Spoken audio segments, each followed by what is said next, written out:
Okay, welcome back to Feedback Control Systems. This is Module 2.2, Mechanical Systems with Gears. The objectives of today's module are to look at transfer functions for systems with gears, reflecting impedance to eliminate gears, and one thing we're going to do is also do a sort of off-ramp, if you will, and look at electrical systems with transformers, very similar analysis for that, and how you can eliminate transformers by reflecting impedances as well.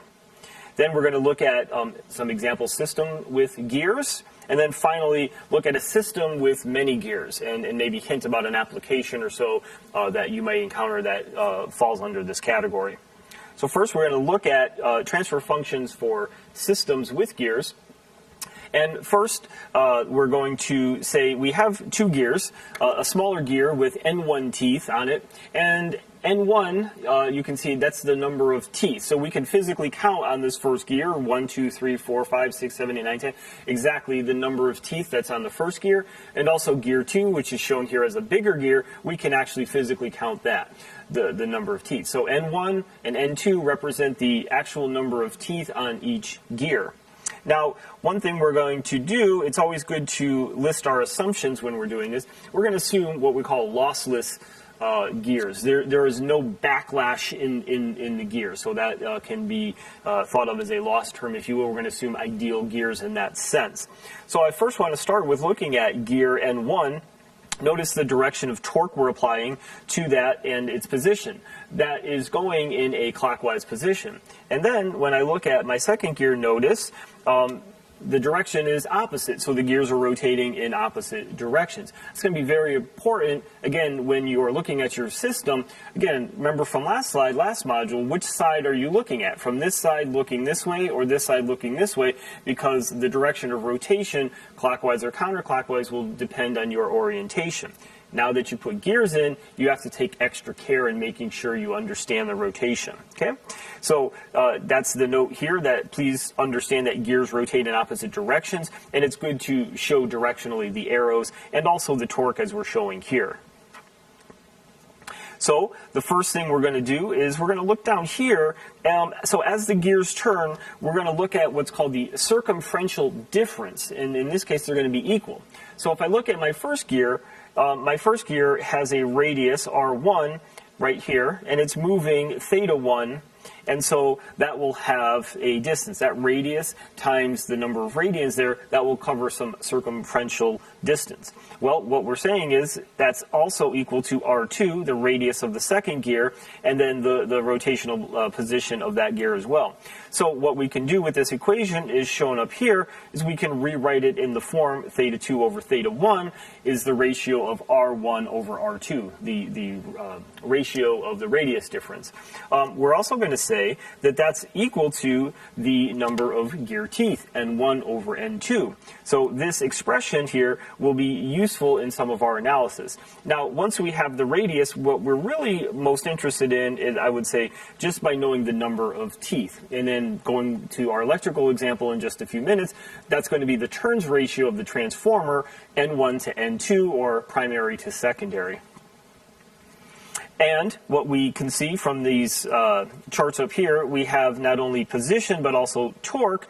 But as we look for the torque relationship, as the gears turn, the rotational energy is going to be equal. Again, we're assuming no losses in this system, so we're going to have conservation of energy here. So the torque times position of gear 1 is going to be equal to the torque times position of gear 2.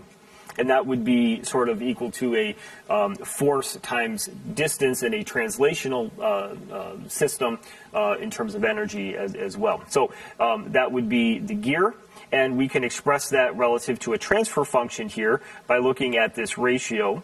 So using this equation, we can say T2 over T1 equals theta 1 over theta 2. But from above, we know theta 1 over theta 2 has the ratio of N2 over N1. So we can use that relative to a block diagram here for looking at our relationship of torques. So we can relate not only the position, theta 1 to theta 2 with the gear ratio, but also the torques, T1 to T2, and notice that the gear ratios in those cases are inverse of each other. So please have a good handle of these two block diagrams and the associated formulas for gears. We're going to be using them in our system with gears. Next, we want to look at how do you reflect the impedances in the rotational mechanical system in an effort to eliminate gears. It'll make your analysis, I believe, a little bit simple. So here shown in the diagram is our original system showing the gears. And so again, I have gear N1 and N2 shown with the gear. So as a reminder of rotation, notice here the direction of theta 1 and theta torque 1, and then look at theta 2. You can see that they're going in opposite directions. Okay, so that's the original system. Now, first what I want to do is, going off to the bottom left, I want to reflect the torque T1 onto the output side. And when I say output side, I really mean the theta 2 side. So I'm looking at that from theta 2. So from the previous slide, what we saw is, well, I can make, I'll call it torque 2, if you will. That's right here. What is torque 2? I can go to the previous slide and find that relationship. Well, torque 2 is just torque 1 times the gear ratio N2 over N1. Okay? So just by moving that torque with that gear ratio, I can eliminate the gears. And now I only have to analyze this system right here. Okay? So that's if I want to reflect the torque to the output side. Now, what if I want to instead reflect the impedances that are on gear 2 to the gear 1 side, where the torque is actually located?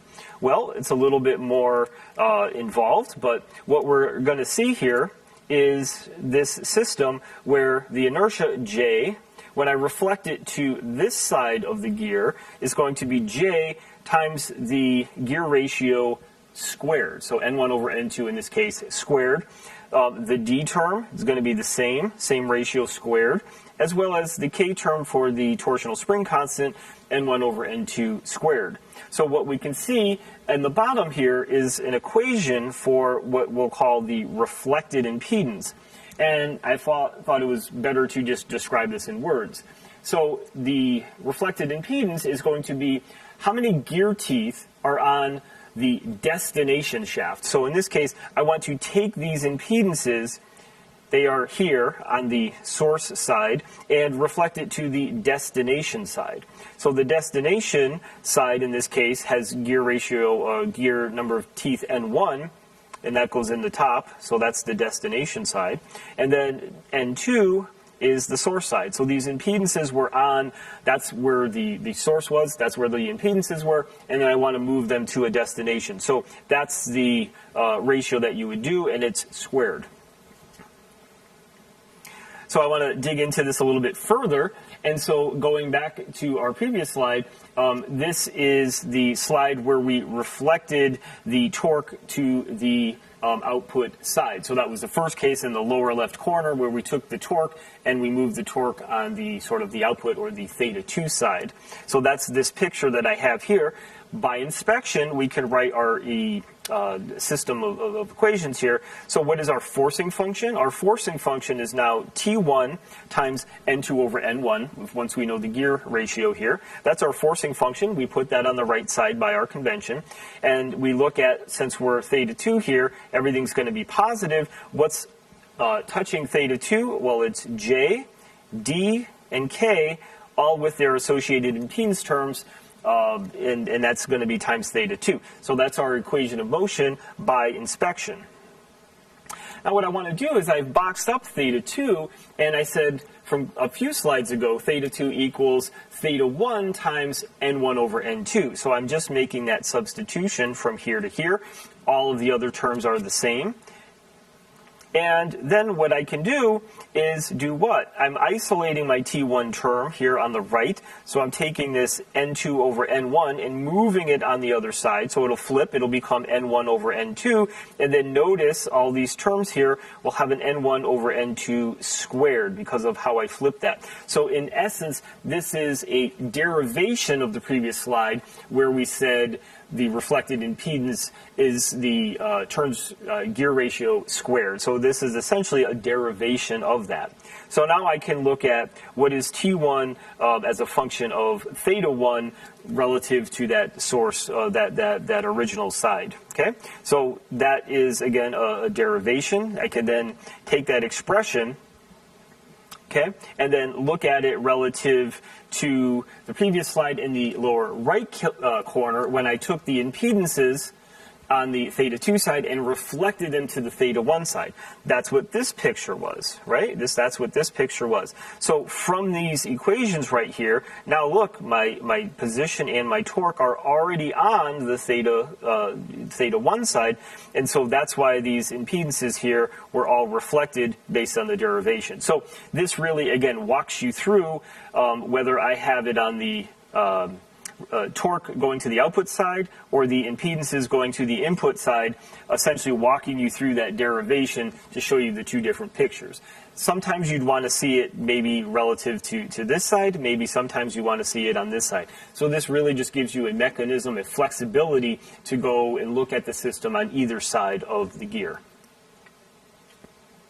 Now, before I go into this example system with gears, I wanted to, again, pause just a little bit and talk about the transformer.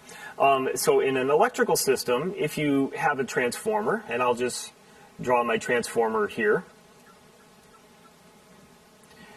and I'll just draw my dots. Let's assume I have N1 turns here, so you can think of that maybe as the primary side, and N2 turns on this side. Well, we might say this side we're putting V1, and this side we're putting V2. So if I put a voltage on this side, I'm going to get a voltage on this side, and that ratio, V1 over V2, is going to be equal to N1 over N2. Now, I'm not going to derive this, but basically, in a real quick sense, this transformer is wound on a common core. So as I put voltage on the primary side, that's going to create flux that will couple through the core and go to the secondary side turns. And from Faraday's law, since the flux is common, this relationship was derived. So I'm not going to go through that detailed derivation, but that's basically the result of that derivation. Okay, now what I want to do for that transformer is say, what if I were to put some sort of impedance here, and I'll call this impedance Z2. Well, because I have voltage there and I have an impedance, I'm going to get a current flow I2 through that impedance. Now, in a transformer, very similar to what we have in a gear, we're generally going to assume a lossless condition. So what would loss in terms of, we'll talk power, we're going to say the power supplied on the one side is going to be equal to power on the second side. From an electrical perspective, what can we say about that? Well, power, V1, I1, is going to be equal to V2, I2. Okay? Now, what I can do is say I'm going to put this V2 down here and write it as V1 over V2, and then I'll move this I1 on this side and say that's equal to I2 over I1. So again, assuming we have no loss, so it's basically lossless system in our transformer, this relationship will apply. Now, what we can say is, well, we know V1 over V2 is this ratio right here, so we can say that's also equal to N1 over N2. Now, we have this relationship right here, that I2 over I1 is going to be equal to N1 over N2. So notice that the V1 and I1 terms are sort of reciprocal of each other, and we can prove that from our conservation of power. Okay, now what I want to do is say, if I have this impedance Z2, and if I want to eliminate my transformer, how do I make that look to be on this primary side? Well, what I can do is first start by saying, you know, I want to find this impedance Z1. As I have this system put here, I'm actually going to be drawing my I1. That's the same I1 we saw in this power relationship. So the ratio V1 over I1 is going to be the impedance. So let me write that here. So Z1 is going to be equal, from Ohm's law, V1 over I1. Okay, but what is V1? Looking at this relationship, if I put V2 here, V1 is going to be equal to V2 times N1 over N2. Okay, and then I1 is here. If I move I1 over here and then take this turns ratio on the other side, I can basically say that I1 is now what? I2, and then we're going to have N2 over N1.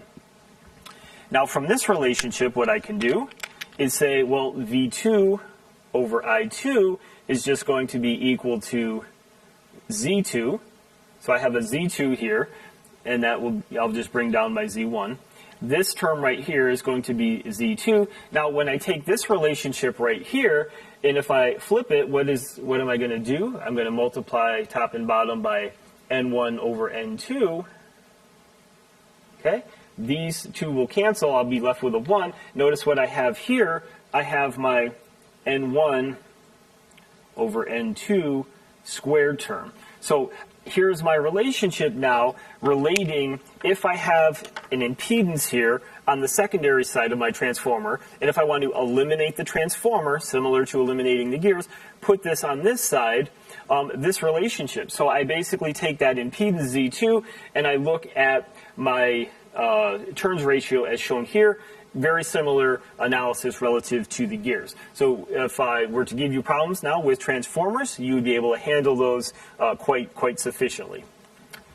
Next, we're going to move on to an example system with gears. We're going to take our knowledge and actually use it here. So here's our system here. We have our gears N1 and N2 shown right there. We have our forcing function here on the theta 1 side. And we have two inertias, two dampers, and a torsional spring. Okay, so the first thing that I'm going to suggest here is let's take the torque and reflect it to the output side. And actually, let's take everything on that theta 1 side and refer everything to the theta 2 side.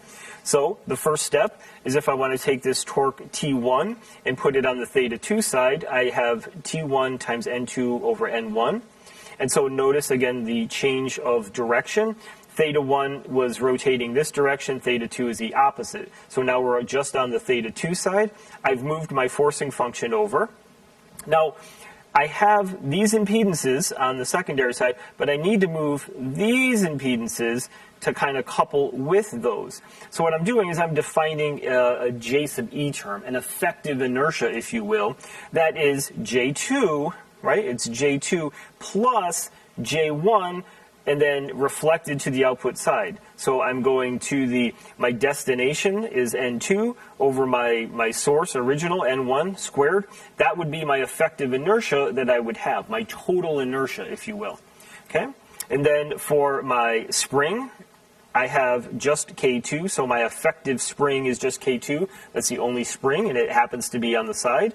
And then finally, my effective damping term. Notice it's comprised of D2 here, which is already on the side, and then D1, where again I'm taking my D1 and reflecting it over to this side with, again, that turns ratio. So now that diagram represents everything now on my theta 2 side of the gear, okay? I can write a resulting transfer function for that. Again, I could do the steps. I'm leaving a few of the steps out here to see if you can write the equation and then get to this transfer function. So the equation I'm looking at is when I put in a torque on the gear 1 side, what's happening to the gear 2 side position.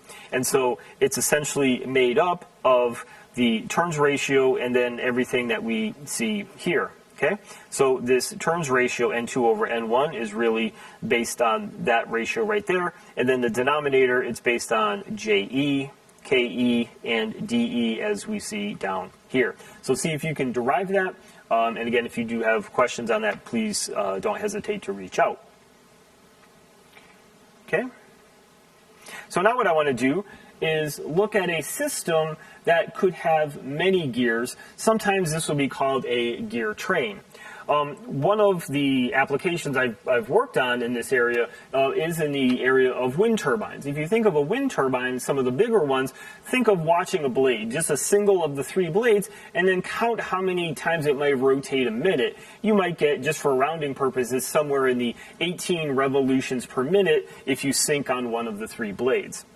Now, if you think about a generator, assuming we're not using what's called a direct drive machine that would actually operate at that 18 RPM, the smaller, the lower the speed, the bigger the motor.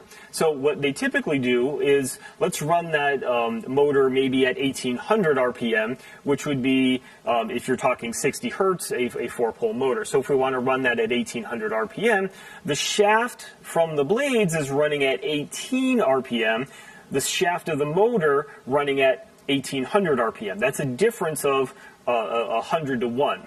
And so trying to do that on one gear set typically is not going to happen. So what they'll do is they'll do either 2 or a lot of times 3 gear trains for that. And then one will be a high torque shaft and one will be more of a high speed shaft. So again, that's just an example application. So in this application, we can see a gear train. Okay, so if I start with theta 1, and I look at, hey, what is theta 2 relative to that? Well, it's just, from one of our beginning slides, it's just N1 over N2 times theta 1. And again, please note the rotational direction changes. I think it's very important that you put in these rotation changes. That way, by the end of the gear train, you understand which way you're rotating. So that's theta 2. Now, what about theta 3? Well, theta 3 relative to theta 2 is just that gear ratio, okay? N3 to N4, but you could then substitute in theta 2 and get this relationship if you wanted to see it relative to theta 1. And then finally, about theta 4 here, you could first look at it relative to theta 3. It's just N5 to N6, or you could take that and then relate it back to theta 1 and see this relationship right here. So keep that in mind as you're doing gear trains. It's rotational changes, and then again, depending on where I want to see it, you can kind of stack up these number of gear teeth as ratios and use that to help tremendously. We're going to then finish off with an example system showing many gears. So in this case, the system that we have, we're applying our forcing function torque here on this first gear. And then we are interested in analyzing the effects relative to the multiple gears that we're showing here. Now, note, sometimes our gears we might model some loss or some inertia within the gears. So let me draw your attention first to this first gear, gear 1. It has an inertia J1 and a damping term of a D1. This second gear has J2 and D2, and this gear has a J3, and then this gear has a J4. Okay, so we can incorporate that. We'll show you the analysis as we go forward. So what we want to do is take all of these impedances, that of this inertia and all of that of the gears, we want to reflect it to the input side. So we're taking all this and reflecting it to the gear 1 side. That's our goal here. So our forcing function stays the same because it's on that same gear 1, and we're going to create an effective inertia because we have inertia terms. That effective inertia, first, it's the inertia of J1 plus, on this second gear right here, we have J2 and J3, which is right here, but we have to multiply that by that turns ratio N1 to N2 squared because we're reflecting that up. Now, we need to look at on this here, on gear 3, if you will, we have J4 and J5, and we need to reflect that all the way back up to theta 1. So from the previous slide, we can actually look at that gear train N1 over N2 and then N3 over N4, that whole quantity squared. So that is a mechanism to find the effective inertia of everything down here reflected to the gear 1 side. Similarly, we can look at the effective damping. So we have damping first on the first gear, D1, and then we have on the second gear, D2, but please don't forget the gear ratio reflection squared that we need to include there as well. And then finally, we can look at our resulting transfer function based on our forcing function T1. What is theta 1 doing? And it's quite simply just the inertia squared and then the effective damping squared. So it's all of that wrapped up. And it'll actually make our analysis quite straightforward. We can take a system that may look complicated on the surface and break it down and distill it down into something a little bit more manageable and really help us in our analysis. So that will conclude this module. If you have any questions, please reach out. Thank you.